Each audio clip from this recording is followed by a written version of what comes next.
सर्वं ब्रह्मोपनिषदम् माहं ब्रह्म निराकुर्यात् मा ब्रह्म निराकरोत्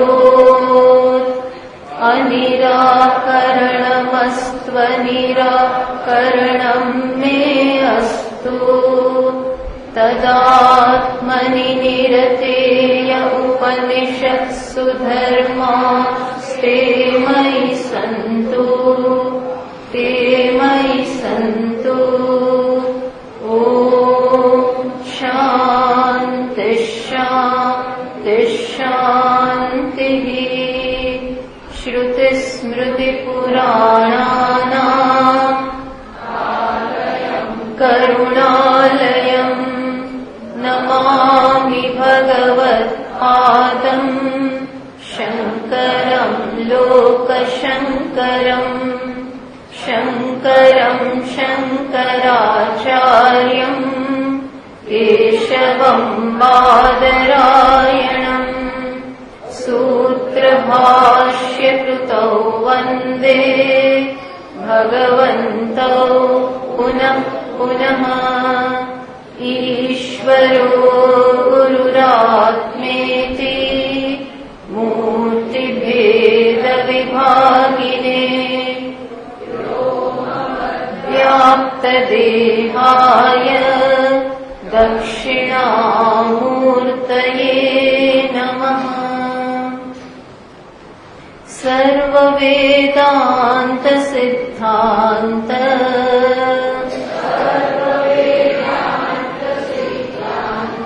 गोचरं तमगोचरम् गोविन्दं परमानन्दम्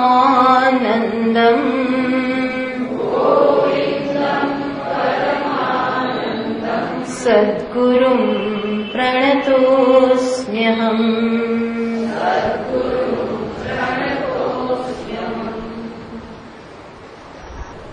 ब्रह्म सत्यं जगन्मिथ्या इत्येवं रूपो विनिश्चयः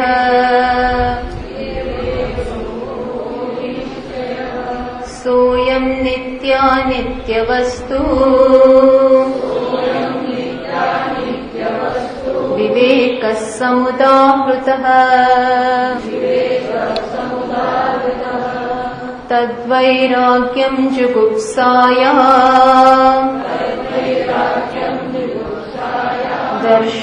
दर्शनश्रवणादिभिः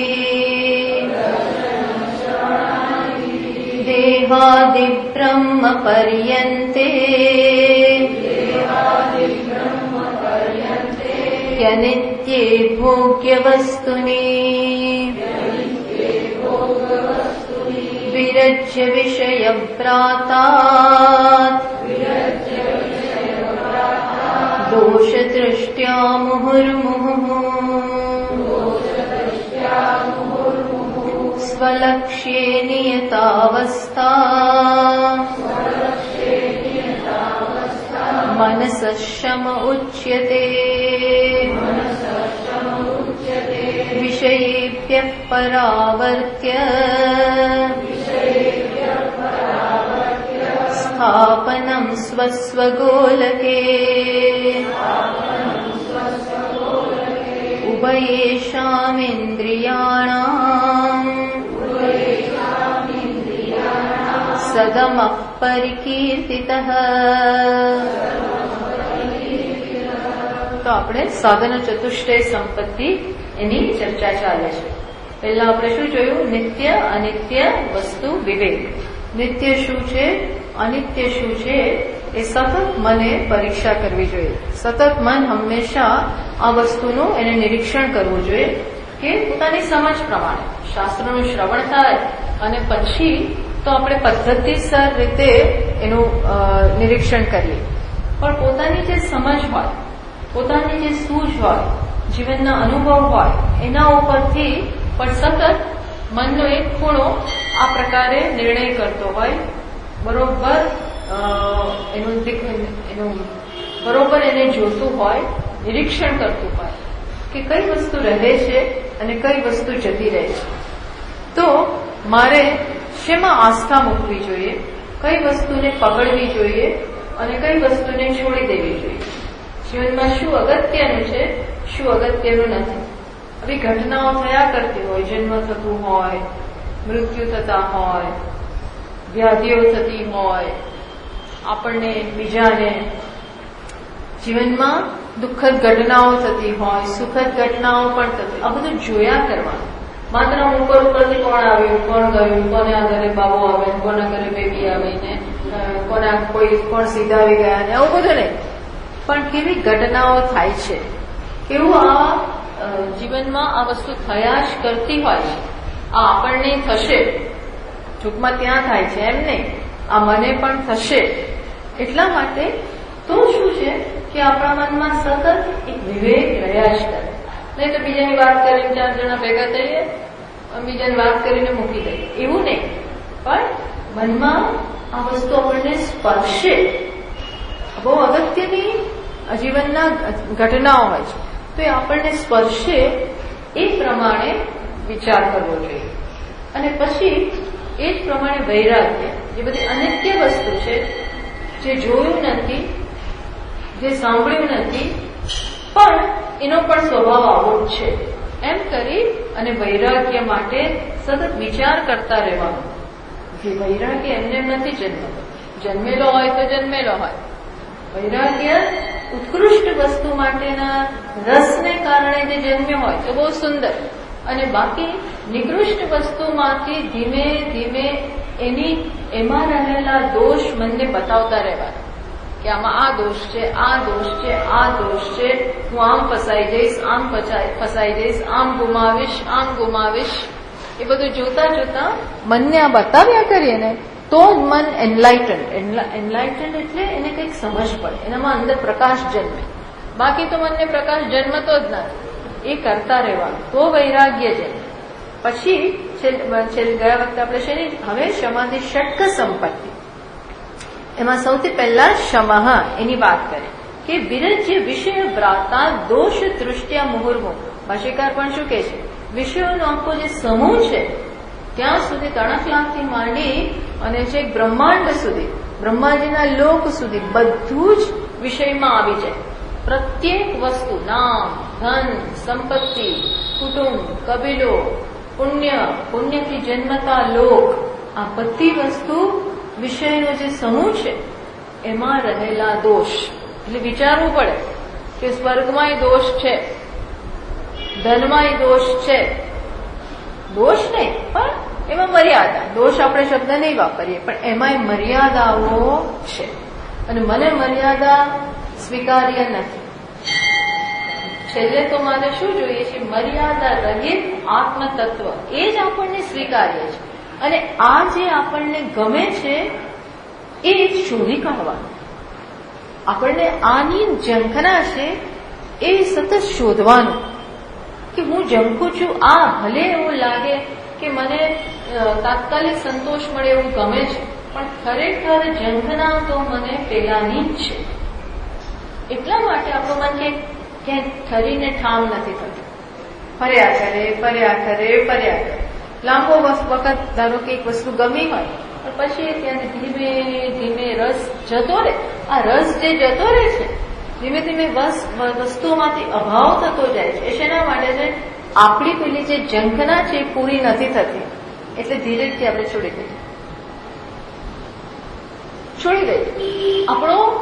આપણો અંદરનો જે ભાવ હોય છે ને ક્યારેય પહેલા જેવો પ્રગાઢ ના રહે. જેમ જેમ મર્યાદા દેખાતી જાય, ઈશ્વર સિવાય, મહાત્માઓ સિવાય એવું ના રહે, કારણ કે મર્યાદામાં જુએ. એમ કરી સારું છે, વૈરાગ્ય જન્મે તો શું થાય, મન ત્યાંથી હટી જાય, મનમાંથી બધી વસ્તુઓ નિવૃત્ત થઈ જાય, મનમાંથી બધું જતું રહે, મન ખાલી પડે. આપણે કઈ ઘર ખાલી થાય તમને બોલાવીએ, ઋષિકેશમાં રૂમ ખાલી હોય તો અમે આપીએ, પણ ખાલી જ નથી. એમ આપણું મન ખાલી પડે તો આત્મવિચાર કરે, સૂક્ષ્મ વસ્તુનો વિચાર કરે. ખાલી જ વિચાર બહુ બિઝી, બહુ વ્યસ્ત, બહુ ભરેલું હોય છે. તો કે છે વિષયોને કારણે ભરેલું છે. એમાં જે જમાણ બધું જુએ છે એમાં અટવાઈ ગયું છે, તો એમને એમાં રહેલા દોષ બતાવ્યો વારંવાર વારંવાર વારંવાર. પછી આવું કરવાને કારણે મન એની જાતે જોતું થાય. મન એની જાતે એનામાં એવા સંસ્કાર પડે, આપણે એવી કેળવણી આપી કે એની જાતે એ કરે, એની જાતે જ પછી એવી ટેવ પડી જાય. જેમ ઘણા લોકો છે ને પ્રૂફ સાહિત્યકારો હોય, ભાષાનું જ્ઞાન હોય, એ બધા જયારે કંઈક વાંચે ને તો તરત જ એમનું મન કોઈને પૂછા કર્યા વગરની જાતે જ એમાં રહેલી ભૂલ એમને દેખાવા એ જાતે પ્રૂફ રીડિંગ. ભાઈ તમારે આ ક્યાં પ્રેસમાં મોકલવાનું છે, આ તો ચોપડી તૈયાર થઈને આવવાની, પ્રેસમાં મોકલવાની ને. પણ એ કોઈ કીધું નથી, કોઈ કામ પ્રૂફ રીડિંગનું સોંપ્યું ના હોય તો જોડણીઓ સુધારતા જાય, રસવરુદી આ બધું કરતા જાય, કેમ ટેવ પડી જાય. એ કઈ ખોટું સાંભળી જ ના શકે, ખોટું વાંચી ના શકે, એવું થાય. એ મન તરત આ જુએ ને જગતમાં, તરત જુએ હા આમાં તો આજ, આમાં આજ આ મારા કામનું નહીં, આપણા મનમાં ટકે જ નહીં. કોઈ વસ્તુ આપણા મનને પ્રભાવિત ના કરે, પ્રભાવ જ ના પડે એવું બનાવી દેવાનું. કશી વસ્તુનો પ્રભાવ ના પડે. કેવી વસ્તુનો? ઉતરતી બધી વસ્તુ. ઈશ્વરનો પ્રભાવ નથી પડતો, એ બરોબર નથી. ઈશ્વરનો તો પ્રભાવ પડવો જોઈએ, તો નહીતર અંદર આપણે કાટ ખાઈ ગયેલું છે એટલે પ્રભાવ નથી પડતો. અંદર હજી એવી સંવેદનશીલતા પ્રાપ્ત નથી કરતી કરે કે ભગવાનનું નામ અસર નથી કરતું. એવું નહીં, એ તો કરવું પડે. એ બતાવે છે કે પેલું કે છે ને કે બહુ પિત્ત થયું હોય ને, એકદમ પિત્ત થયું હોય ને તો તમે સાકર ખાઓ ને તોય કડવી લાગે. બોલો, સાકર ખાઓ તો કડવી લાગે. એવું ક્યારે થાય? એટલું પિત્તનો પ્રભાવ છે, આખું મોઢું કડવું કડવું કડવું. ક્યાંય પેલી સાકરની મીઠાશે પોતાનો અસર જન્માવી નથી છે. એટલે અત્યારે આપણને બહુ પિત્ત થયું છે એટલે ભગવાને ગમતા નથી ને ચિંતન ગમે, એવું થાય. એવું થાય જયારે ભગવાનનું નામ રસ ના જન્માવે તો સમજવું કે પિત્ત છે અંદર. તો હવે શું કરવું? સાકર ખાધા જ કરો, ખાધા જ કરો, ખાધા જ કરો, તો પછી પણ એ કડવી લાગે. તો એ જ્યાં સુધી મીઠી ના લાગે, એ પોતાનું સ્વરૂપ ના બતાવે ત્યાં સુધી ખાધા કરવાની. એ જ એનું દવા છે, એ જ દવા છે. રામ નામ જ દવા છે, બીજું કોઈ દવા જ નથી ભાઈ. એમ આ કર્યા જ કરીએ, કર્યા જ કરીએ, કર્યા જ કરીએ તો ધીમે ધીમે મન લાઈન પર આવે. પછી એની જાતે જ ક્યાંય મન જાય જ નહીં. બધી વસ્તુના દોષ દેખાય જ છે. આપણે દોષ જોવા ખાતર નથી જતા, છે જોશ. જગતમાં દોષ છે. કઈ પ્રકારના દોષ છે? મારી આદત, એમાં એનો દોષ નથી, એવું છે બસ. એવું જુઓ એટલે મને મર્યાદા સ્વીકાર્ય છે નહીં. સ્વલક્ષ્ય નિયત અવસ્થા અને પોતાનું જે લક્ષ્ય છે ત્યાં મન ડાયું ડમરું થઈને આવી જાય, એનો જ વિચાર કરે, એના જ ચિંતનમાં મશગુલ હોય, સહજતાથી બસ વિચાર્યા કરે. એમાં એને આનંદ આવે. એવી રીતે બહુ આનંદ આવે. ઈશ્વરનું ચિંતન ભણ્યા હોય આપણે, એનું ચિંતન, એના ઉપર લખીએ, આગળ વાંચીએ, પાછળ વાંચીએ, રિવાઇઝ કરી જાય, એનું જૂનું વાંચીએ, નવા નવા આવા પુસ્તકો વાંચીએ, બસ એમાં જ આનંદ આવે. મનસઃ શમ ઉચ્ચે. પછી એવું ના ફરિયાદ થાય મારું મન રહેતું નથી, મને ભગવાનનું નામ ગમતું નથી, મારું મન મારા કયા, આવા બધા પ્રશ્નો પર જતા રહે. આ ના થાય. આ ન કરી શકીએ, એની જાતે મન ઈશ્વરમાં સ્થાપિત ન થાય, આવા ચિંતનમાં રસ ન પડે તો બીજા સ્ટેપની જરૂર છે. કયા સ્ટેપની જરૂર છે? દમઃ. એ તો જરૂરી જ છે, નેતરે જરૂરી છે. થોડું ઘણું દમન તો હંમેશા ક્ષમા હોતું નથી. હંમેશા 24 કલાક 24 કલાક એવું ના હોય, હંમેશા ના ગમે. તો પ્રત્યેક વ્યક્તિને દમનની જરૂર છે જ, બધાને જરૂર છે જ. થોડું ઘણું દમન તો જીવનમાં સંયમ માટે અત્યંત આવશ્યક જ છે.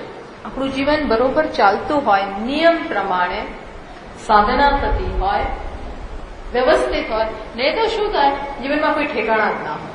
છૂટો દોર હોય ને, જે ખાવ એ ખાઓ, જે પીવું હોય એ પીવો, જેમ રખડવું હોય એમ રખડો, જયારે ઘરે આવો હોય ત્યારે આવો, જયારે જવું હોય ત્યારે. ધારો કે આવું ઘરમાં હોય તો ત્યારે, જયારે આવું ઘરમાં હોય એ જયારે છોકરાને આવું હોય ત્યારે આવે, જયારે જવું હોય ત્યારે જાય. કોઈ પૂછવા વાળું નથી, કોઈ ના કહેવા વાળું નથી. તો એ છોકરો કેવો? પછી એને શું ટેવ પડે? એ વનથી જ જવાનું, એને કોઈ કહેવા વાળું જ નથી.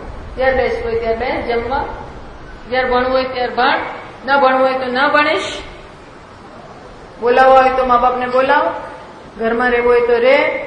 આવું હોય તો શું થાય? મીન્સ કે કોઈ રોકટોક ના હોય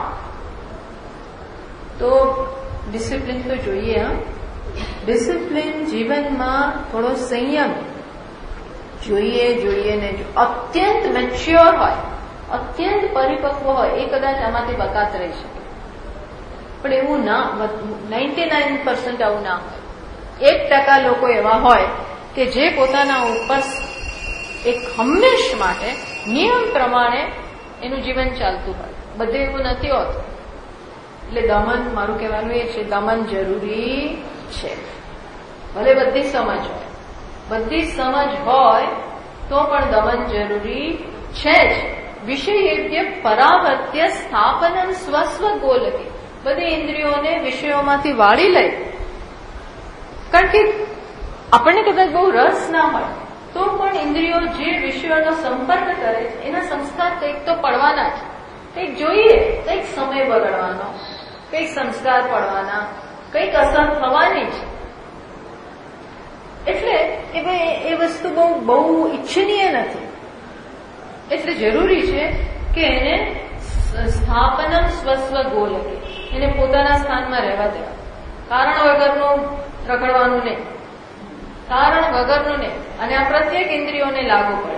ચક્ષુને, શ્રોત્રને, ઘ્રાણેન્દ્રિયને, બધાને આ લાગુ પડે. ટૂંકમાં આખી પર્સનાલિટી. આ ખોટી કંપની પણ નહીં, ખોટું રગડ નહીં. એટલે ભગવાને કહ્યું ને આ તો જરૂરી જ છે. શું? યુક્તાહાર વિહારસ, યુક્ત ચેષ્ટસ્ય. જીવનમાં યોગ એટલે થોડો નિરોધ, થોડો કંટ્રોલ, થોડો નિયંત્રણ જરૂરી છે જ. નિયંત્રણ ના હોય તો કશામાં ઠેકાણા ના હોય. થોડો જેટલું ખાવું એ ખાવ, આ આપણને પોસાય જ નહીં. જે કરવું એ કરો, એ પોસાય જ નહીં. ભગવાન કે છે આહારમાં પણ નિયંત્રણ, વિહારમાં નિયંત્રણ, ફરવામાં નિયંત્રણ. નહીં તો પછી શું થાય? ફરજ કરે. પછી કઈ કહેવા વાળું કોઈ ના હોય. હવે રિટાયર થઈ ગયા છો, પૈસા છે, વાપરવાના છે, અને કોઈ કાંઈ વાંધો નથી. એટલે એક યાત્રાના સ્થળથી બીજેથી ત્રીજે પગ વાળીને બેસે જ નહીં ના માણસ. યાત્રા બરોબર છે, પણ ક્યાં સુધી યાત્રા બહુ વિક્ષેપ જન્માવે કે એમ નથી. પેકિંગ કરો ને લઈ જાઓ, ત્યાં જાઓ ને આમ કરો ને તેમ, બધું બહુ સહેલું નથી. હા, બધું કોઈ લાંબુ જે સાધકને ના પોસાય. એ પર્યટન કરતો એને બરોબર છે, પરિભ્રાડો એને બરોબર છે. એ તો એને રહેવાનું જ છે ક્યાંક, એટલે ઝાડ નીચે બેસે, પેલા તીર્થ સ્થાનમાં કરી ધર્મશાળા એટલે એને ત્યાં રૂમ મળી જાય, ત્યાં એના માટે બરોબર. પણ આપણે તો આખું ફર અંદરથી વિચારજો કે આ બધું એક ટાઈમ ટેબલમાં આપણું જે રૂટીન હોય, પૂજા હોય, વાંચવાનું હોય, ભણવાનું હોય, જપ કરવાના હોય, આ બધું જે આપણે કરતા હોય એમાં મોટો વિક્ષેપ પડે. જોજો. એટલે યુક્તાહાર વિહારસ્ય, યુક્ત ચેષ્ટસ્ય, ચેષ્ટાઓ પણ. ચેષ્ટા એટલે શરીરની બધી ઇન્દ્રિયોની, જ્ઞાનેન્દ્રિયોની, કર્મેન્દ્રિયોની વૃત્તિ, એ પણ મન ફાવે વાંચ્યા કરે તો છાપા પહેલેથી પહેલા પાનાથી છેલ્લા પાના સુધી બધું વાંચી નાખે. પછી કેટલાય અદિવ્ય ભાસ્કરની આવતી હોય પૂર્તિઓ વાંચે, પણ દિવ્ય ભાસ્કરની પૂર્તિ, ગુજરાત સમાચારની પૂર્તિ, જન્મભૂમિની પૂર્તિ, પેલું ચિત્રલેખા, પછી બીજું ત્રીજું જેટલું નીકળતું બધું વાંચી નાખે. પણ એટલે તું આ જ કરવાનું ભાઈ, ચિત્રલેખા જ વાંચવાનું. તો બહુ બધા સમાચાર હોય તો આવે એ લોકોને, અને કોઈના જાજો ફેર નથી હોતો. અંદર બધા સરખા જ હોય છે. બધા લેખો હોય છે ને જ્યાં ત્યાંથી ઉઠાવી અંગ્રેજીઓમાંથી કોપી કરી અને બધું મૂકી દેતા હોય છે. એટલે કે તમારે બધું વાંચવું જરૂરી નહીં. બધે બધું આપણે વાંચવાનું, બધે બધું જોવાનું એવું કઈ જરૂરી જ નથી. બધું કરવું એવું કઈ જરૂરી નથી. બધે જ ફરવા જવાનું, બધે જ દર્શન કરવા જવાનું, કઈ જ જરૂર નથી. અને તો આપણે આપણી પેલી ફરવાની વૃત્તિને સમર્થન આપીએ છીએ કે પછી ઈશ્વરના દર્શન માટે કરીએ છીએ? જરા પૂછવું. ઘણી વાર આપણે આપણા અંદરના કંટાળાને સમર્થન આપવા માટે ફરવાના શોખને કારણે જતા હોઈએ છીએ, નહીં કે આમ બે બાકડા બની ગયા ભગવાન માટે. એ તો આપણી ઘરનો લાલો એ પૂરતો છે એના માટે. આ જાણવાની જરૂર હોય છે. એટલે મનને અંદર ગમન નહીં, નહીં એટલે નહીં. આ જરૂરી છે. બે જ રોટલી, મીઠું નહીં, ખાંડ નહીં, એક જ કપ ચા, તળેલું નહીં. નિયમ કરવાના, બધા નિયમ છે. આટલા વાગે ઉઠવાનું, આટલા વાગે સુવાનું, આટલો જ આરામ, આનાથી વધારે નહીં. પછી આરામ ના નામે પછી સુઈ જ રહી. એવું થાય. જરૂરી હોય કરવું. આ તો હું એક સાધન, આ વિષયમાં જે કહેવાનું છે એવું કરું. બાકી આરામના નામે પડ્યા જ રહી. એવું નહીં. બધું જાણવાની જરૂર છે. ઘણી વાર આમાં બધું આવી જાય. ફિટનેસ માટે જે જરૂરી એ કરવાનું, એક્સરસાઇઝ એ કરવાની, વોકઈ લેવાનું, પણ બધું નિયમમાં. બધી વસ્તુ નિયમ બહુ જરૂરી છે આ બધી. એટલે દમન પણ જીવનમાં. અને દમનમાં શું આવે કામ? તમારું સંકલ્પ બુદ્ધિ આવે. શમમાં તો એની જાતે મન એની જાતે આવી ગયું છે. જ્યારે દમનમાં શું છે? સંકલ્પ બુદ્ધિ વાપરવાની છે. ત્યાં તમારા સંકલ્પની કસોટી થાય. બધું નક્કી કરીએ છતાં સામે આવે એટલે ખાઈ લે.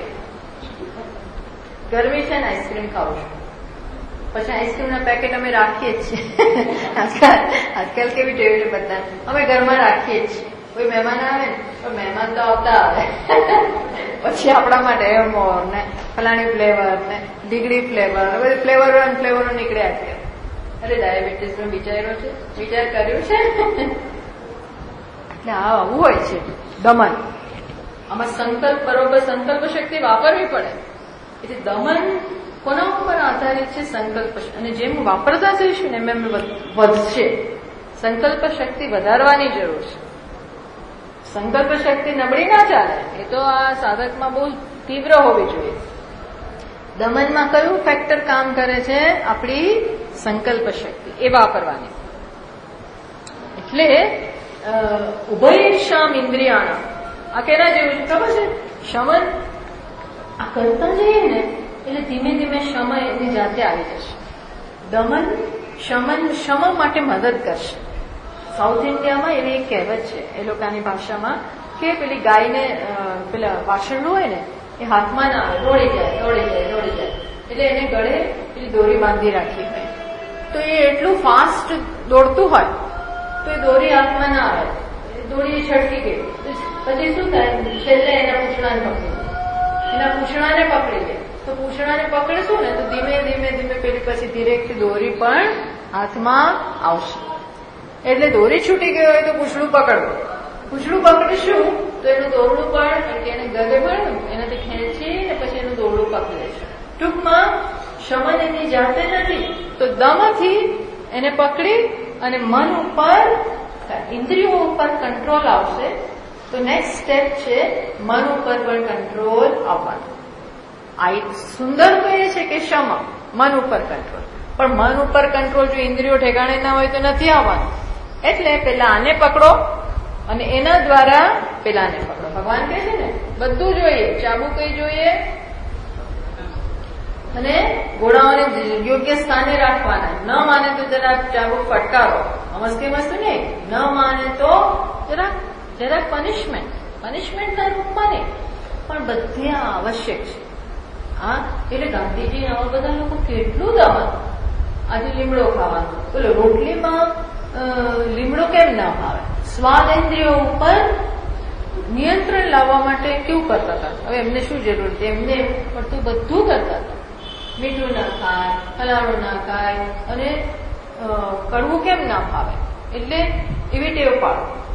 તો રોટલીમાં લીમડાના પાન મૂકી આમ તેમ એને ગોળ પડીકું બનાવી અને ખાઈ જાય. ધીમે ધીમે એમણે કહ્યું કે મને લીમડોય ભાવવા માંડ્યો, એટલે મીઠા વગરે ભાવવા માંડ્યું, આના વગરે ભાવ. કંઈક ને કંઈક તો આવું એમનું ચાલતું જ હોય, બધું નિયમનમાં. ખજૂર ખાવાના દરરોજ, પણ 2 જ પેસ, વધારે નહીં. સિંગ ખાવાની આટલી જ, ફલાણું ખાવાનું આટલું જ. ફળ ખાવાના, સસ્તા ફળ હોય, મોંઘા ફળ હોય ને, એમના પાછા આવા બધા નિયમ હોય ને. સામાન્ય માણસને પરવડે એવા પાછા ફળ ખાવાના. એટલે કેળું બેડું આવે, પછી તો બીજું કઈ આવે ને, ચીકુ બીકુ કે કેળું બેડું આવું તેવું, એ ઓછું, ઓછામાં ઓછું. લીંબુ તો લેવાનું તો ઓછામાં, લીંબુનો રસ તો ઓછામાં ઓછું. દમન જોશું આ બધા મહાત્માઓના જીવનમાં વ્યવસ્થિત એકવાર દૂધ પીને ચલાવતા હોય, માત્ર ફળ ખાતા હોય, સાંજે ન જમતા હોય, જાતના બધા કોઈક પ્રકારે નિયંત્રણ, કોઈક ને કોઈક પ્રકાર.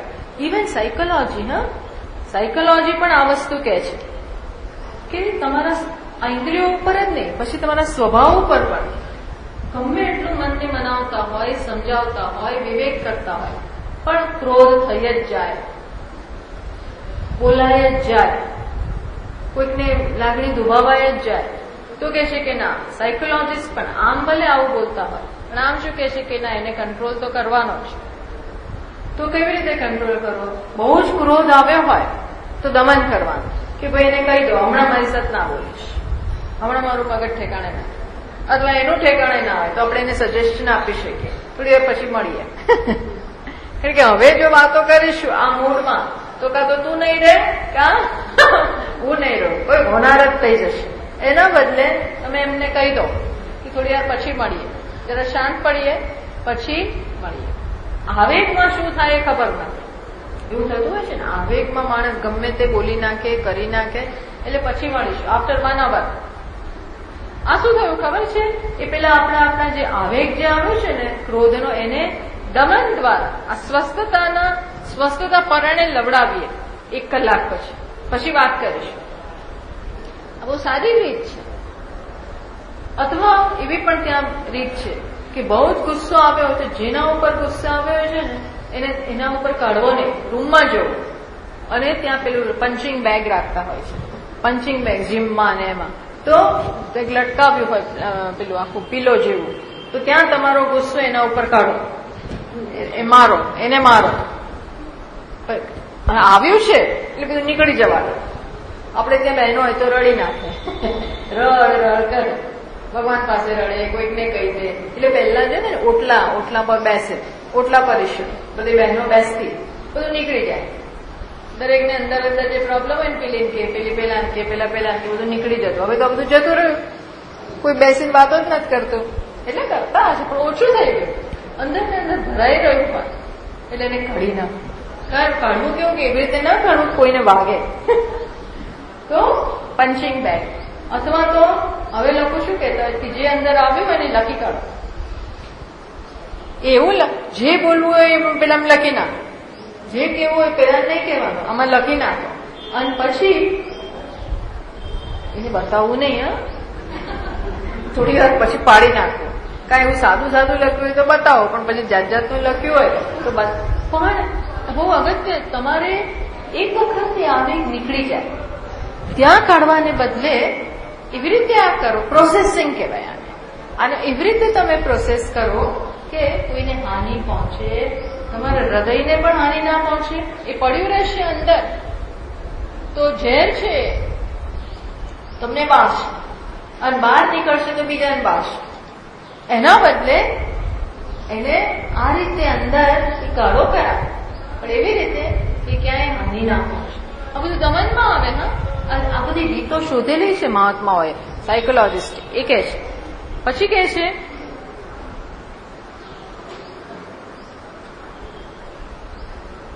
જો ઘણી બધી વેસ્ટર્ન સોસાયટી છે ત્યાં તો કેવું છે કે તમારે એક શિષ્ટાચાર છે.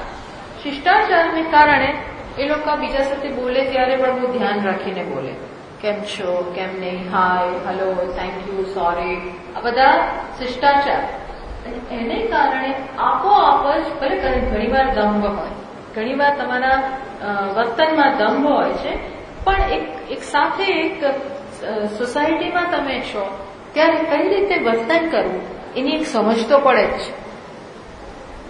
એટલે આપણે અણઘડ ન હોય જે આપણી પર્સનાલિટીમાં આ બધું દમનનો એક પાર્ટ છે. ન ગમે એટલે ન જ જોઈએ, ને ગમ્યું નહીં એટલે એવું નહીં, થેન્ક યુ, સોરી, નમસ્તે, જે પણ આ બધાને કારણે આ બધું દમનના એક પાર્ટમાં આવી જાય. જેમ આપણામાં કેવું હતું કે પહેલાના જમાનામાં કે હજી પણ બધાના ઘરોમાં એવું છે, નાના ના હોય ત્યાં સુધી પૂજા રૂમમાં નહીં જવાનું, રસોડામાં નહીં જવાનું, ચપ્પલ પહેરીને આમ નહીં કરવાનું. આ બધું શું છે? નિયમ. કેમ ના થાય? ભગવાનને શું વાંધો? દમન નહીં એટલે નહીં. કેમ આપણે એવું ચલાવીએ જ નહીં? મંદિરમાં કોઈ ચપ્પલ પહેરીને આવે તો આપણે ચલાવતા નથી. હજી આજે પણ મન ભાવ એમ ના કરીએ. આપણે ખાલી ભગવાનને ધરી દઈએ એવું નહીં. એમને તો જેમ ધરાવતું હોય એમ જ ધરાવે. આ બધું કેવા નિયમો છે. આ બધું દમનને અંતર્ગત છે. એ કરીએ પછી ધીમે ધીમે ટેવ એવી પડી જાય કે આપોઆપ જ ક્ષમા થઈ જાય. એટલા માટે ભગવાન ભાષ્યકાર એની પણ વાત કરે છે. દમરૂપ બહિરેન્દ્રિય નિગ્રહ સાધ્ય ઉપરતિમ, એ થઈ જાય પછી ઉપરતિ. બાહ્ય અનાલંબનમ વૃત્તે, બાહ્ય અનાલંબનમ વૃત્તે એષા ઉપરતિરુત્તમા. ઉપરતિ, હવે શું કે છે? ઉપરતિ એટલે આપણે કહીએ ને ઉપર રામ, હું હવે વિરમું છું. બહુ બોલતા હોય, લેક્ચર કોઈ આપતું હોય, ભાષણ આપે, પછી છેલ્લે શું કે હવે હું વિરમું છું. વિરમું છું એટલે શું? હવે મારી વાણીને સંકેલી લઉં છું, એને હવે રેસ્ટ આપું છું, વિરામ આપું છું. એમ ઉપરતિ એટલે શું?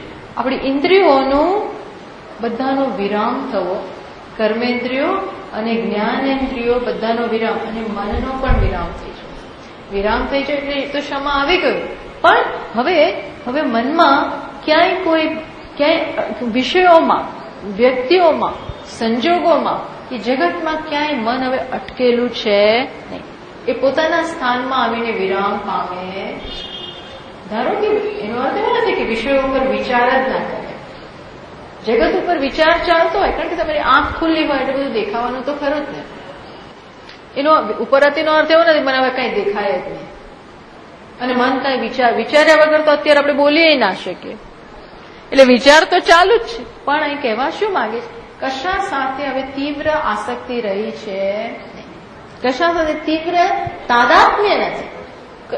મનમાં ધારો કે કોઈક વિચાર આવ્યો અને મનનો એની સાથે ક્રોધ આવ્યો, અને તરત આપણે શું થઈ જાય? વિક્ષેપ, મને ક્રોધ આવ્યો, હું ક્રોધી છું, એવું તરત થઈ જાય.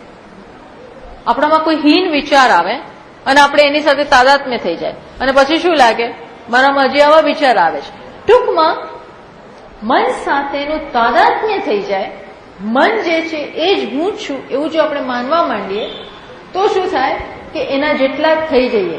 હવે શું છે? એની સાથે તાદાત્મ્ય રહેતું નથી. ટૂંકમાં જગત જેવું છે એવું જોઈએ છે. જગત જેવું છે, ઈશ્વરે જેવું બનાવ્યું છે એવું એને જોઈએ છે. તો જો ઈશ્વરે જે જગત બનાવ્યું છે એ જગત જોડે આપણે રહીએ ને તો બહુ વાંધો નથી. ઈશ્વર સૃષ્ટિમાં રહેવું એ વાંધો નથી. પણ આપણે જે ચશ્માથી, જે કલરના ચશ્મા પહેર્યા હોય એ કલરથી જગતને જોતા હોઈએ છીએ. લાલ કલરના ગ્લાસીસ હોય તો જગત પણ લાલ દેખાય, લીલા ગ્લાસીસ હોય તો જગતને કેવું દેખાય? આ ઈશ્વર સૃષ્ટિ નથી, આ શું છે? જીવ સૃષ્ટિ. હું માણસને તો જોઉં છું પણ સાથે શું છું? સાવ ખરાબ માણસ છે. હવે ભગવાને તો માણસ જ બનાવ્યો છે. એક વસ્તુ હોય તો ઈશ્વરે એ વસ્તુ બનાવે છે, પણ આપણે શું કહેતો? સાવ મારાથી આઈ કાન્ટ સ્ટેન્ડ, હું એ વસ્તુને સહન નથી કરી શકતો.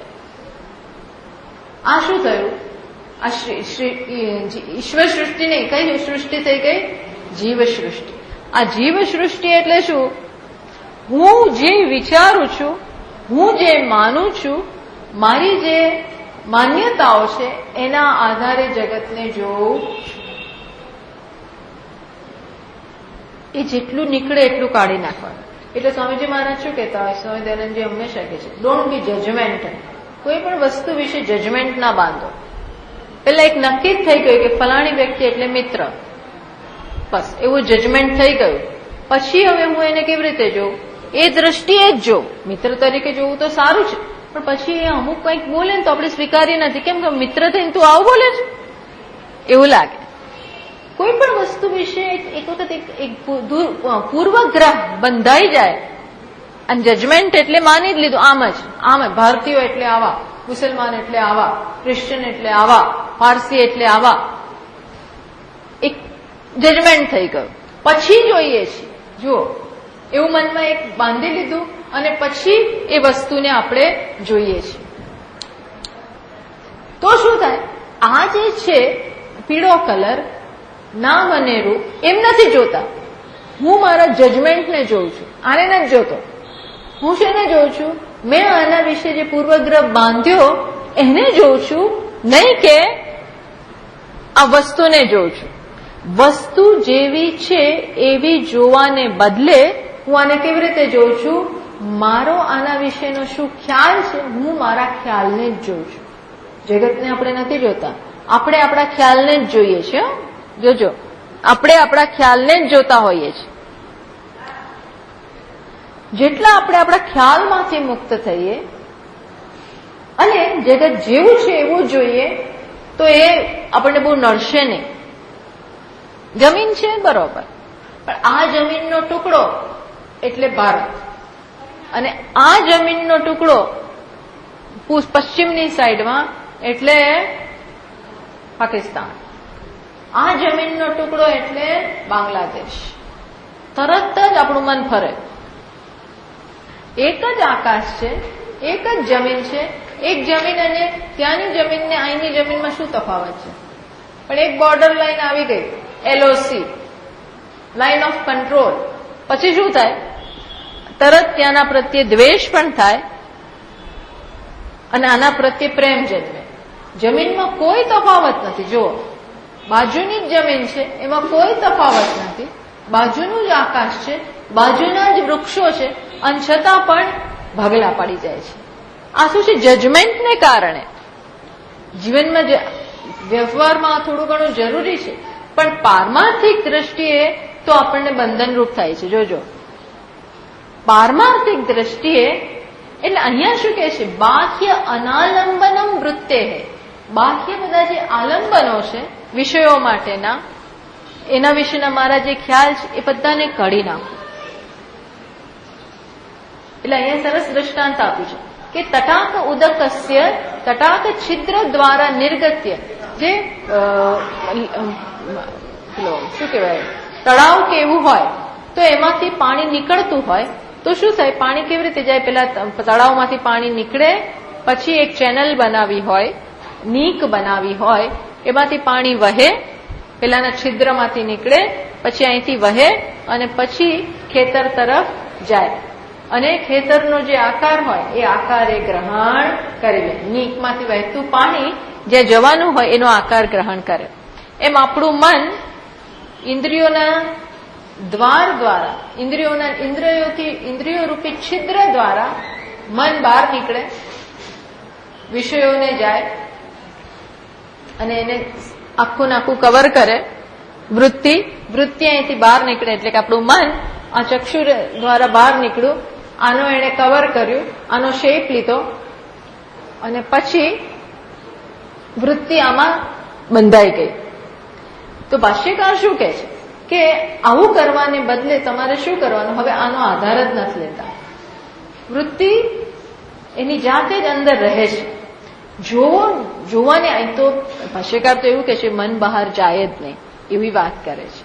પણ આપણે એવું નહીં કહીએ, કારણ કે જગત છે એટલે તમે જોવાના તો ખરા જ, વિચારો પણ આવવાના ખરા, પણ બધા વિચારો ત્યાં અટકી પડે, ત્યાં ઘર ના કરી જાય. મને ઉદ્વેગ ના જન્માવે, મારા મનમાં એવો કોઈ તીવ્ર દ્વેષ કે રાગ ના જન્માવે, ત્યાં અટકી જાય અને પછી પાછું તરત ઉપલબ્ધ હોય. આને શું કહે? ઉપરત. એટલે ખરેખર તો ઉપરતી એટલે સંન્યાસ. ઉપરતી એટલે સંન્યાસ એવો અર્થ કરે છે કયું તત્વબોધમાં, કે કોઈક જગ્યાએ આ સાધન ચતુષ્ટયની વ્યાખ્યાઓ ઘણી બધે થયેલી છે. એક જગ્યાએ ઉપરતીનો અર્થ શું કરવામાં આવે છે? સંન્યાસ. બધાથી ઉપરત થઈ ગયા. ઉપરત થઈ ગયા એટલે શું? હવે કોઈ વસ્તુ મગજમાં છે નહીં, ટકે નહીં. સંસારથી ઉપરત થઈ ગયા, ફલાણાથી ઉપરત થઈ ગયા, એટલે એ બધી વસ્તુ સંકેલાઈ ગઈ.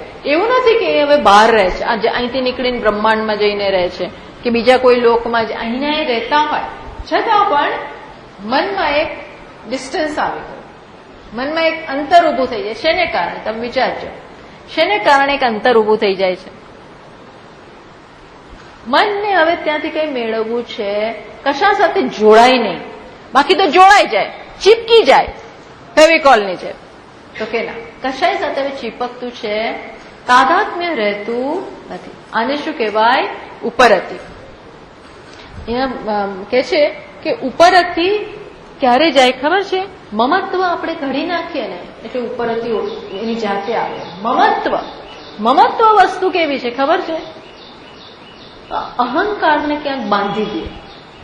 અહંકારને આમ જો આ સમજ ના હોય, આ જ્ઞાન ના હોય, તો આપણને મમત્વથી આમ બહુ સારું લાગતું હોય. મારા પતિ, મારી માં, મારી સંપત્તિ, મારું ઘર.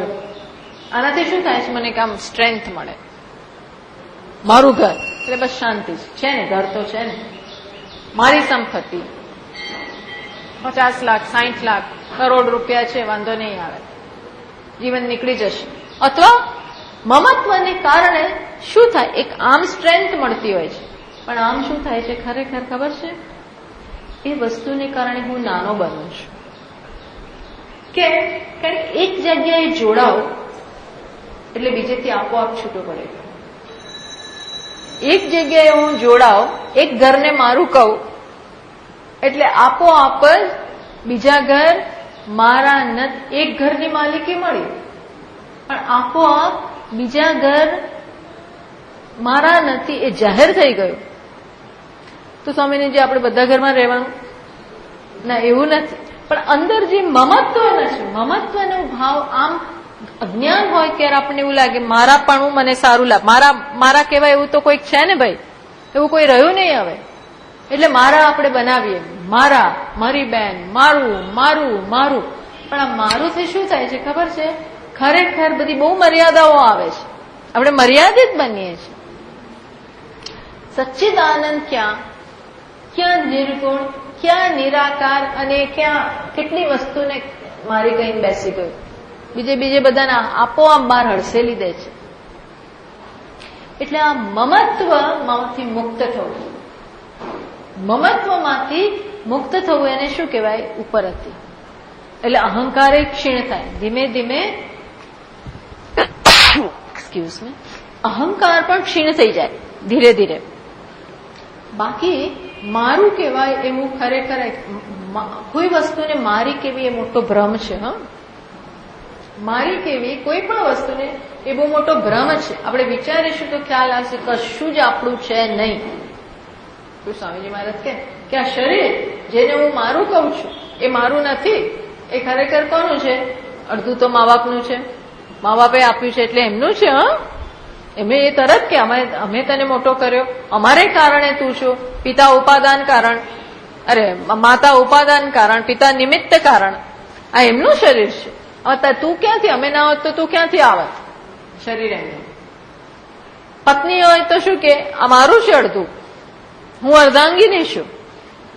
પતિ હોય તો એમ કે આ મારું છે અડધું શરીર, પત્નીનું છે. બાળકો પણ કે આ શરીર અમારું છે, તમે ના હો તો અમારું પૂરું કોણ કરે? બાળકોનું પણ છે. પછી આગળ જાઓ તો આ શરીર કોનું છે? સ્ટેટનું છે. ભારતનું છે, આપણે ત્યાં નથી આવું, પણ બાકી ઇઝરાયેલના બધા કન્ટ્રીઓમાં જાઓ તો ખબર પડે. ત્યાં તો તમારે દેશ તમને આદેશ આપે કે તમારા આર્મીમાં જોડાવવું પડશે જ. આપણે ત્યાં એક આવ્યા હતા ને સંન્યાસી, ત્યાંના હતા ઇઝરાયેલના, હજી સંન્યાસી, તેમને સંન્યાસ આપ્યો નહોતો, પણ એ કે છે હું પાછો જવા નથી માંગતો. કેમ? કારણ કે ત્યાં તો મને આર્મીમાં જોડી જ દેશે, લગાડી જ દે કામે, જોડાવવું જ પડે તમારે, જે હું હવે એવું બધું નથી કરી શકતો. એટલે કેમ ભાઈ આ અમારું છે, અમારો અધિકાર છે, સ્ટેટનો, કન્ટ્રીનો અધિકાર છે. પછી આગળ જતા કોનો પેલો બેક્ટેરિયા કે અમારો અધિકાર, વાયરસ કે અમે વર્ષોથી રહીએ છીએ અંદર, અમે વર્ષોથી અંદર છીએ, અમારો હક છે. સ્વામીજી મહારાજ શું કે પેલી ઉપર જોવે છે ને, કોણ? સમડી ફરે છે, ગીધ ફરે છે, એ લોકો બી શું કે છે? આ અમારું છે, અમે રાહ જોઈએ છીએ. આ ક્યારે જાય? માછલીઓ એ રાહ જોવે છે, જળ સમાધિ લઈ લો તો એ રાહ જોવે છે, બધા રાહ જોવે, એમનું જ છે. એટલા માટે આજકાલ ચાલે છે ને કે દેશ તમને કોર્ટ ઇવન આત્મહત્યા કરવાનો અધિકાર નથી આપતી. આત્મહત્યા ઇલીગલ છે. કેવી રીતે ભાઈ? બહુ તો અમે કઈ દવાઓથી સારા રહો, પણ હું પી જાઉં અને મરી જાઉં એનો કોઈ અધિકાર તમને આપતો? ઇટ ઇઝ એ ઓફેન્સ, એ મોટો ઓફેન્સ છે. કેમ? આ તમારું છે જ નહીં. એટલે ઇવન જે બીમાર હોય છે, ટર્મિનલી એવા લોકો હોય છે, એને પણ ડોક્ટર કહે છે આપણે શું કહે છે? યુથેનેસિયા કે શું કહે છે? એ લોકોને આપણે મુક્ત કરી દેવી, જા મરી જા. આવે તો પેલું આપણે લઈ લઈએ તો કે ના, એ ઓફેન્સ થઈ જાય, તમે મારી ના નાખી શકો. કોર્ટ પરમિશન આપે. પોતે મરવા ઈચ્છે ને તો એવા ઘણા લોકો બિચારા કોમામાં હોય, પણ એને મરવા ના દેવાય આપણાથી. કેમ? અધિકાર જ નથી. ગાંધીજી બહુ સ્પષ્ટ હતા કે આ શરીર મારું છે જ નહીં, હું ગમે તેને વાપરી જ ના શકું, એ તો મને આપવામાં આવેલી ભેટ છે. ટૂંકમાં મમત્વનો અભાવ એ શું બતાવે છે ખબર છે? ઉપર હતી આપોઆપ જ મન મુક્ત થઈ જાય. મારું છે જ નહીં ભાઈ, મારું છે જ નહીં, મારું નથી. એટલે આવો અર્થ પણ કરવામાં આવે છે ઉપરતીનો. ક્યાંય આલંબન નથી. મનનું બાહ્ય બધા વિષયોમાં, વ્યક્તિઓમાં, જગ્યાઓમાં ક્યાંય આલંબન નથી. આ આલંબન પકડીને ચાલતા હોઈએ છે. મનને કોઈ આલંબન હવે જોઈતા નથી. જયારે એને આલંબનની જરૂર ના લાગે ત્યારે એ આપોઆપ જ પોતાની અંદર ઉભું છે, બેઠું છે. પછી જોતું હોય, વિચારતું હોય, પણ ક્યાંય કશાને લાકડી તરીકે લઈને બેઠું નથી. બહુ તો ઈશ્વરનું નામ લો લાકડી તરીકે, એનો ના નથી. એ મારાથી ભિન્ન નહીં હોવાને કારણે એ ચલાવવા લેવામાં આવે છે. ઈશ્વરનું નામ, એનું આલંબન લો. બાકી કોઈ બાહ્ય અનાલંબનમ વૃત્તે, વૃત્તિ કોઈ બાહ્ય વિષયમાં, વ્યક્તિમાં, મમકારમાં ક્યાંય અટકેલી છે નહીં. જોજો તો એની જાતે ઘરમાં રહેશે. તો ઉપરતિ ઉત્તમા, એ શું થઈ ગયું? ઉત્તમ ઉપરતિ થઈ ગઈ. આ જ જોઈએ છીએ આપણે. તો પછી છે ને વિચાર છે, બ્રહ્માસ્મિ એટલે શું, સચ્ચિદાનંદ એટલે શું, અસંગોહમ એટલે શું, અસંગ એટલે શું, નિરાકાર એટલે શું. આ બધું ત્યારે વિચાર. પણ વૃત્તિ પેલો આલંબનમાં જ બેઠી હોય. હવે વૃત્તિ જ કામ, હવે સાચી વૃત્તિનું કામ હવે શરૂ થશે. વૃત્તિની આપણને જરૂર છે. જ્ઞાન અખંડાકાર વૃત્તિ વગર નથી થવાનું. મહાવાક્ય જે છે એના વિચાર વગર મહાવાક્ય વિશે વૃત્તિ જ્યારે પ્રવૃત્ત થશે ત્યારે જ જ્ઞાન થશે. પણ અત્યારે વૃત્તિમાં બધા અંદર આડાવડા ઘૂસી ગયા છે. જેમ આપણે ઘરમાં પેલું ફેન્સ બાંધી હોય તો બકરી ઘૂસી જાય, કૂતરું ઘૂસી જાય, ગાય ઘૂસી જાય. આ બધા અંદર ઘૂસી ગયા છે. આ બધાને કાઢો, આ બધા નીકળી જાય. એમ આ બધું જાય એટલે મન હવે શેના માટે ઉપલબ્ધ છે? સૂક્ષ્મ વિચાર કરવા માટે ઉપલબ્ધ. હવે એ વૃત્તિનો ઉપયોગ કરીએ છીએ આપણે, પણ એ કઈ પ્રકારની વૃત્તિ છે? આ વિચાર કરીને પોતે જતી રહેશે. આત્માનો વિચાર કરી એટલી હદ સુધી વિચાર કરશે કે પછી વિચારની આવશ્યકતા રહેશે નહીં. અહમ બ્રહ્માસ્મિ સમજાઈ ગયું. સર્વમ ખલુ ઇદમ બ્રહ્મ સમજાઈ ગયું. પણ હવે જ સમજી શકે. હવે જ એનું સાચું કામ શરૂ થાય. બધા જાય એટલે આપણે કે બધા જાય એટલે સારું, પછી હું કરું. બધા જાય, પત્ની રાહ જોતી હોય કે તમે ઓફિસે જતા રહો, તું સ્કૂલે જતો રહે, તું જા, બધા જાઓ, પછી હું કામ છે એવું હોય. ઘણી વાર એવું હોય છે. હા, મેં તો બધા આ બોલાવે, પેલા બોલાવે, આનું કામ કરો ને આને આમ કરો, ચા બનાવો ને ઘરમાં હોય તેથી ચા બનાવો ને આ જાત જાતનું બધું ચાલતું હોય. એટલે બધા જાઓ એટલે હું શું કરું, આરામથી ઘઉં વીણવા બેસું.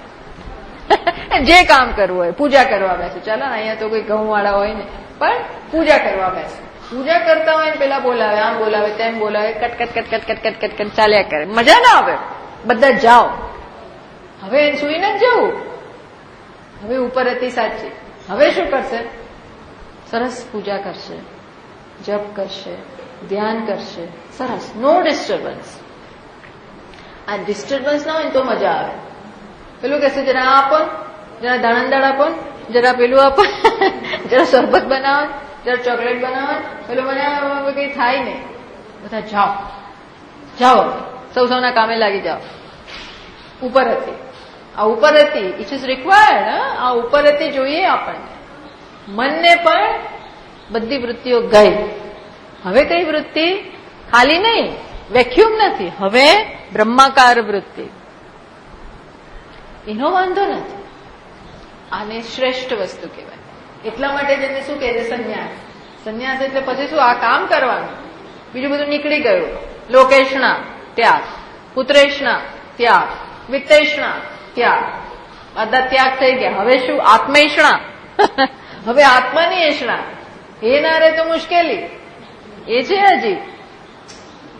પેલી ત્રણ નીકળે ને તો જ આત્માની એષણા થાય. એને પૂરી કરીએ. પેલા ત્રણ હોય તો ના થાય. એટલે બધાને કાઢો. એટલે કે છે સંન્યાસ. એટલે અહીંયા સામાન્ય વ્યક્તિ માટે પણ સંન્યાસ ન લે તો પણ શું કીધું? આ બધું છોડતા જાઓ. વૃત્તિમાંથી અનિચ્છનીય બધી વસ્તુઓ જે આપણને ચિંતન નથી કરવા દેતી, ઠરીઠામ આત્મામાં નથી થવા દેતી, એ બધાને પ્રોસેસિંગ, એને દૂર કરો. એને કહેવાય ઉપરથી. હા, આને ઉપરથી કહેવાય. પછી આવે છે શ્રદ્ધા, સૌથી અગત્યનું. ચલો આપણે માત્ર શ્લોક વાંચીએ. સોરી, તિતિક્ષા. સહનમ સર્વ દુઃખાનાં અપ્રતીકાર પૂર્વકમ ચિંતા વિલાપરહિતમ સા તિતિક્ષા નિગત્યતે. જો ઉપરથી દ્વારા હવે અહંકારને કોઈ બીજા આધારની જરૂર નથી. હવે અહંકાર ક્યાંય હવે અટકતો નથી. નહીતર આ બીજી બધી વસ્તુઓ, બીજા બધા જે લાકડીઓ લીધી હોય ત્યાં એ ભરાઈ પડે. હવે એટલી સ્ટ્રેન્થ એને પ્રાપ્ત કરી, કશાની જરૂર છે નહીં. પછી ચિંતન કરી શકે. પણ હજી બીજું હેરાન કરે. શું? તો કે ઠંડી, ગરમી, માન, અપમાન, સુખ, દુઃખ, આ તો બધું પછી ચાલુ જ છે. કંઈક ને કંઈક થયા કરે. તો એ પાછા મનમાં બહુ દુઃખ જન્મ આવે. તો કે સહન કરો, થોડું સહન કરો. હવે એટલે કે છે સહનમ સર્વ દુઃખાન. બધા દુઃખ જે આવે એ તો આવવાના. પ્રારબ્ધનો જે પ્રકારનો પવન હશે એ પ્રકારે થશે. પણ અંદરથી કેવું? સહન તો કરીએ જ છીએ ને. ક્યાં નથી કરતા? સ્વામીજી હંમેશા કહે કે આપણે ભારતમાં તો બહેનો અને ભાઈઓ બધા સહન જ કરતા હોય. એમ નહીં, અપ્રતિકાર પૂર્વ, અંદરથી મોટા બનીને સહન કરવાનું. કરવું પડે છે માટે ને. ક્યાં જાઓ? એની સામે કેવી રીતે વિરોધ કરો? આવું સહન નહીં. એ તો આપણે આપણી જાતને દબાવી દઈએ છીએ. આપણી જાતને દબાવી દઈએ ત્યારે તો અંદર પાછું વિરોધ ચાલતો જ હોય છે. એ કામ નથી આવતું. આ તો કેવું મોટા મનથી અપ્રતિકાર પૂર્વકમ, અંદરથી કોઈ રેઝિસ્ટન્સ નથી. ચિંતા વિલાપ રહિતમ, અંદર ચિંતાય નથી, રડવાનું નથી. આવું સહન કરવાનું કામ આવે છે. આવું સહન કરવાનું તિતિક્ષા કહેવાય. નહીં તો શું થાય, આ બધી વસ્તુઓ પણ આપણને બહુ ગરમી, બહુ ગરમી, બહુ ગરમી, બહુ ગરમી, જે કરવું એ કરો, પણ બહુ ગરમી શું થાય છે, બોલ બોલ બોલ બોલ બોલ. અને એ બધું એ કે કઈ આમાં આ 41 ને 42 ને 43 આમાં કોઈ ફેર પડવાનું નથી. વધશે, હીટ વેવ વધશે. એનો અર્થ એવો ને પંખો નહીં કરો, પંખો કરો, હવાના જે કરવું એ કરો, પણ વિલાપ રહિતમ, ચિંતા રહિતમ, પ્રતિકાર વગર.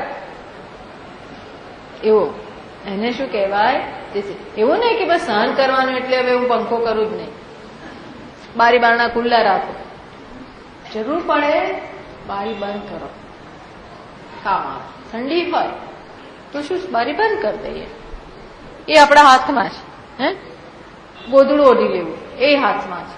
પણ પછી બહુ પડી બધા ગોદડા સાથે, હીટર સાથે, બારી બારણા કરવા બંધ કરવા સાથે જો એ ઠંડી લાગતી હોય તો હવે ચૂપ રે, સહન કર, એ તો ચાલવાનું જ નથી.